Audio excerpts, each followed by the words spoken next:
요즘 근황이 뭐 다들 그러시겠지만 되게 심란하네요. 심란한데 그래도 할 건 또 해야 되고 또 진행할 건 또 해야 되고 배울 건 또 배워야 돼서 최근에 있었던 일은 이제 19일 날이요. 1월 19일 날 이 대한 이비인후과 의사회가 개최하는 학술 대회가 있었습니다. 정기총회하고 이제 가장 큰 행사겠죠. 이비인후과 의사회 행사인데 저도 이제 공보 의사직을 맡고 있으니까 거기 이제 진행하고 하는 거 했는데 제가 이제 해야 될 일들이 사실은 그 외비인들 있으시잖아요. VIP들. 그분들 모시고 회의 담당하고 이제 이런 걸 했는데 그날 많이 오셨어요. 저기 아무래도 의료 사태가 오래되다 보니 관심 있는 국회의원들도 많이 오셨거든요. 그날 오신 분들이 안철수 의원님 오셨고요. 그 다음에 이준석 의원, 뭐 개혁신당이시죠. 그리고 이주영 의원, 그리고 민주당에서는 박주민 의원이 저희 그 축사를 영상으로 좀 보내주셨고요. 이분들하고 이제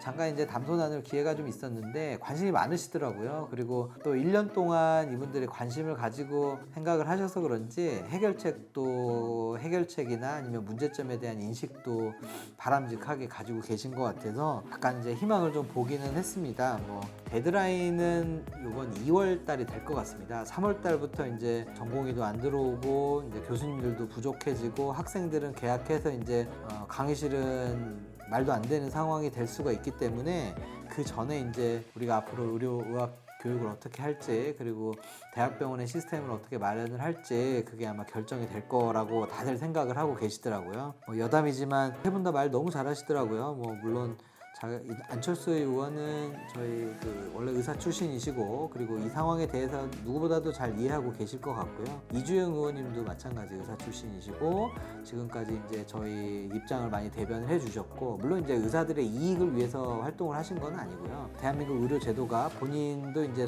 소아 응급실을 담당을 하셨던 분이기 때문에 부족함도 많이 느끼셨을 거고 그리고 시스템의 부재도 많이 경험을 하셨기 때문에 그것에 대한 해결책을 바람직하게 하고 계십니다. 뭐 이분들이 뭐 국회의원 몇 번 더 하고 뭐 이런 것에 관심이 있어 보이지는 않으시더라고요.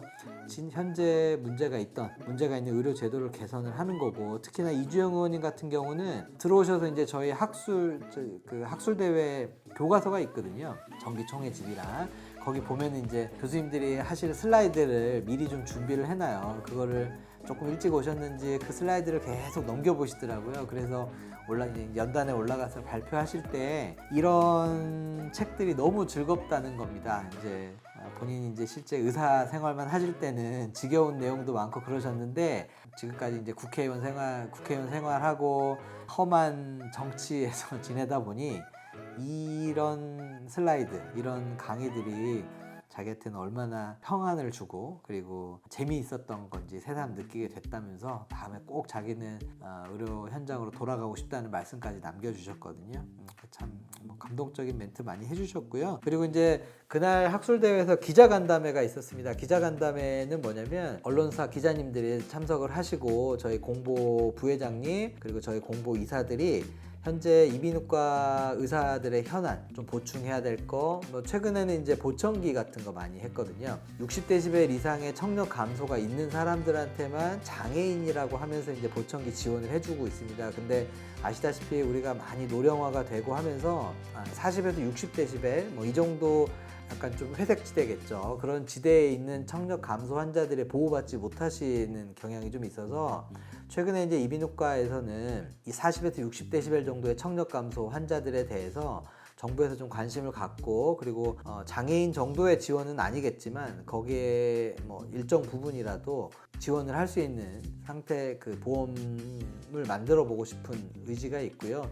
그리고 이런 청력 감소가 삶의 질을 많이 감소를 시키잖아요. 우리가 산길이나 아니면은 내과 이런 데 지나다닐 때 옆에서 젊고 건강한 청력을 가지고 있는 사람들은 물 흐르는 소리도 나고 갈 때 부딪히는 소리도 나고 이런단 말이죠. 근데 청력이 20에서 40 이상으로 떨어지신 분들은 그런 소리를 아마 못 들으실 겁니다. 그러니까 그런 경험을 못 해보신 분들은 이게 얼마나 불편할지 알 수 없는 거고, 그리고 또 게다가 삶의 질에 많이 영향을 주지 않을까요? 그 예쁜 아름다운 자연의 소리도 듣지 못하고 그냥 혼자 걷고 계시는 거잖아요. 그 정도의 청력 감소가 있는 분들은 뭐 사실은 상당히 불행한 거고, 우울증도 생길 수 있고 사회관계도 많이 파괴되고 이렇기 때문에 노령화가 되면서 그런 청력 감소가 있는 분들에 대해서 정책에도 많이 반영이 되고, 그러려면 또 이제 여론도 동의를 얻어야 되고, 그런 여론을 만들기 위해서는 또 기자님들의 여러 보도가 좀 있어야 되거든요. 그런 것들을 좀 알리는 기회를 가졌습니다. 저도 이제 그 자리에 적극적으로 참석을 해서 답변도 하고, 그리고 회의도 진행을 하고 그랬기 때문에 그 19일 날은 되게 뿌듯했던 경험을 했었습니다.